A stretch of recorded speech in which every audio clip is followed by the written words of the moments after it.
In this video we're going to derive the Euler Lagrange in terms of a total derivative. So we've got the Euler Lagrange equation written here, and we know that f is going to be a function of x, y of x and y derivative of x, so we can write it out in full here. Now if we were to take the substitution, the function g, remember g is still going to be a function of x, y and y derivative, such that g is equal to partial f by partial y derivative, then we can rewrite this Euler Lagrange as partial f by partial y minus d by dx of g of x, y and y derivative. So then we're interested in the second term here. How do we differentiate this g of x, y derivative? Well, we've got to use the chain rule for differentiation, because g is a function of x, and we could say x is a function of x. G is a function of y, but y is a function of x. G is a function of y derivative, and y derivative is a function of x. So you just use the chain rule.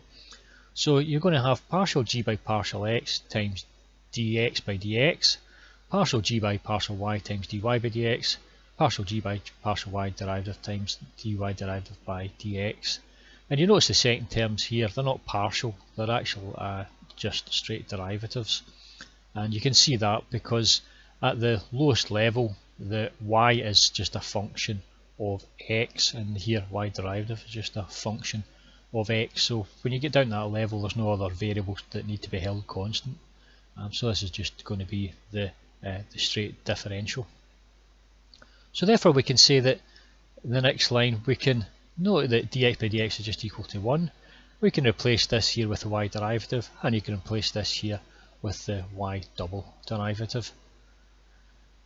So now we can just go back up to our substitution. We can leave this as it is, the partial f by partial y, and it's going to be the minus, and the value it's going to be taken as partial by partial x of, now the g here we see is nothing other than partial f by partial y derivative, so we're just rewriting this here and replacing the value of g, which is partial f by partial y derivative. So you're going to be partial by partial x of partial f by partial y derivative, partial by partial y of partial f by partial y derivative times y derivative, and partial by partial y derivative over value g, which is our partial f by partial y derivative, all times y double derivative. Okay, so this line here is the same as this line here, but we've just put our values for partial f by partial y derivative in for g.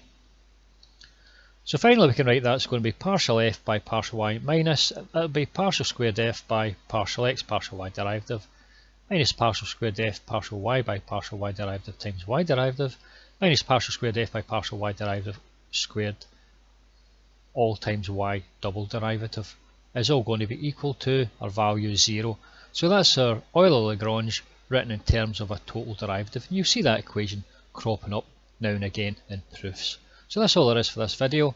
I'll get you on the next video. Goodbye.